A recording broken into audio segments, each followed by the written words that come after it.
السلام علیکم میرے پیارے بہن بھائیوں، کیسے ہیں؟ امید کرتی ہوں کہ آپ سب خیریت سے ہوں گے۔ اللہ تعالیٰ آپ کو ہمیشہ خوش رکھے اور اپنے گھروں میں سلامت رکھے۔ تو میرے پیارے بہن بھائیوں، آج میں آپ کو فروع دین کے بارے میں بتانا چاہتی ہوں۔ فروع دین میں آتا ہے نماز، روزہ، حج، زکوٰۃ، خمس، جہاد، تولا، تبرع، امر بالمعروف، نہی عن المنکر۔ تو میرے پیارے بہن بھائیوں، تو آئیں میں آپ کو بتاتی ہوں کہ نماز قرآن مجید میں 125 مرتبہ نماز کا ذکر کیا گیا ہے۔ نماز بہت افضل عبادت ہے اور اتنی ضروری ہے کہ قیامت کے دن سب سے پہلے نماز کے بارے میں ہی سوال کیا جائے گا۔ تو میرے پیارے بہن بھائیوں، ادھر امام صادق علیہ السلام نے فرمایا کہ ہماری شفاعت کا وہ شخص لائق نہیں ہوگا جو نماز کو معمولی اور فضول سمجھے، اور ذرا آپ کربلا کی طرف نظر دوڑائیں تو پتہ چلے گا کہ حضرت امام حسین علیہ السلام نے نماز ہی تو بچائی تھی کربلا میں۔ اپنا پورا گھر، اپنا پورا خاندان شہید کروا کر اسلام کو بچایا میرے حسین نے۔ اپنے خون سے اسلام کے پورے پودے کو پیروان چڑھایا۔ تو میرے پیارے بہن بھائیوں، ہمیں ہر حال میں نماز کی پابندی کرنی چاہیے۔ اب دوسرا رکوع آتا ہے روزہ۔ قرآن پاک میں 13 مقام پر روزے کا ذکر ملتا ہے۔ روزہ رکھنے سے جہاں انسان اللہ تعالیٰ کے قریب ہو جاتا ہے، وہاں اس کے دل میں غریب لوگوں کے لیے ہمدردی اور پیار بھی جاگ جاتا ہے۔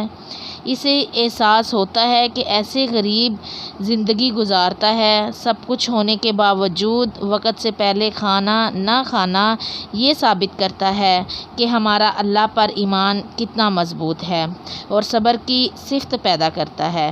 امام حسن عسکری علیہ السلام نے فرمایا، مومن کی صفت یہ ہے کہ روزانہ فرض اور نوافل 51 رکعت نماز پڑھے، دائیں ہاتھ میں انگشتری پہنے 20 سفر کو زیارت عارفین ضرور پڑھتا ہو اور خاک پر سجدہ کرتا ہو اور نماز میں بسم اللہ بلند آواز کے ساتھ پڑھتا ہو۔ تو میرے پیارے بہن بھائیوں، اب آ جاتا ہے حج۔ قرآن پاک میں 12 مقام پہ لفظ حج استعمال کیا گیا ہے۔ حج ایسی عبادت ہے جو ہر صاحب استعداد پر فرض ہے۔ مطلب اگر آپ کے پاس اتنے وسائل ہیں تو ہی آپ حج کر سکتے ہیں، اور اگر گھر میں جوان بیٹی ہو تو پھر فرض یہ ہے کہ پہلے اس کی آپ شادی کروائی جائے اور پھر بعد میں حج۔ اور چوتھا آ جاتا ہے،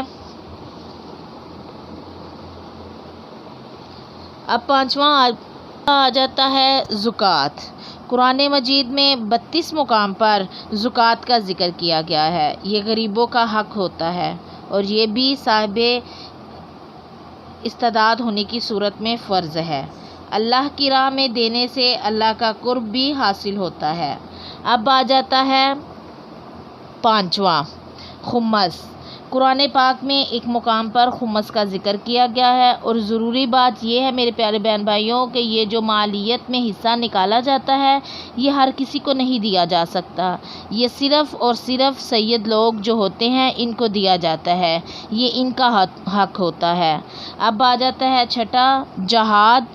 قرآن مجید میں 41 مقام پر جہاد کا ذکر کیا گیا ہے۔ اللہ کی راہ میں اپنی جان اور اپنا مال دینا اور اسلام کے دشمنوں کو ختم کرنا جہاد کہلاتا ہے۔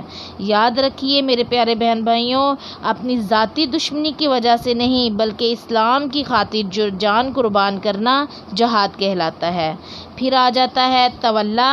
تولا کا مطلب ہے کہ اللہ سے اور اہل بیت سے اور محمد و آل محمد یعنی محمد مصطفیٰ سے محبت کا اظہار کرنا، یعنی ان کے اصولوں پر چلنا، جس طرح انہوں نے احکامات بتائے ان پر چلنا۔ پھر آ جاتا ہے تبرع۔ تبرع کا مطلب ہے کہ اللہ کے دشمنوں پہ لعنت اور محمد و آل محمد کے دشمنوں پہ لعنت کرنا، یعنی ان کا اظہار کرنا کہ یہ اللہ کو نہیں مانتے، یہ بتوں کو مانتے ہیں۔ اس کے بعد پھر آ جاتا ہے امر بالمعروف۔ قرآن مجید میں 33 مقام پر اس کا ذکر کیا گیا ہے۔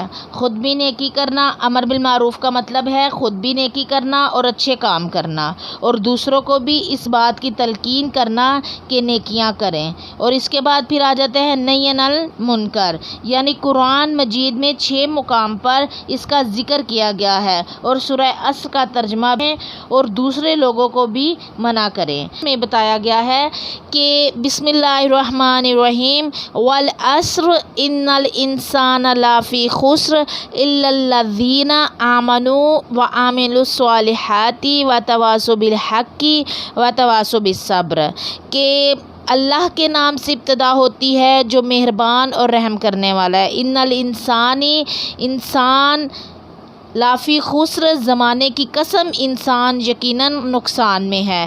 الا الذین، ان لوگوں کو، آمنو کہ جو ایمان لائے، وعملوا الصالحات اور نیک عمل کیے، وتواصوا بالحق اور حق اور صبر کے لیے، وتواصوا بالصبر اور ایک دوسرے کو وصیت کرتے رہے، کہ ان لوگوں کے علاوہ جو ایمان لا کر نیک عمل کرتے رہے اور حق و صبر کی ایک دوسرے کو وصیت کرتے رہے۔ تو میرے پیارے بہن بھائیوں، خود کو بھی برائی سے دور رہے اور دوسروں لوگوں کو بھی منع کریں کہ اس کام سے دور رہے جس سے اللہ اور اس کا حبیب ناراض ہوں۔ تو میرے پیارے بہن بھائیوں، اگر آپ کو میری ویڈیو پسند آئی ہو تو لائک اور شیئر کریں، اور پلیز میرے چینل کو سبسکرائب کریں۔ اللہ حافظ۔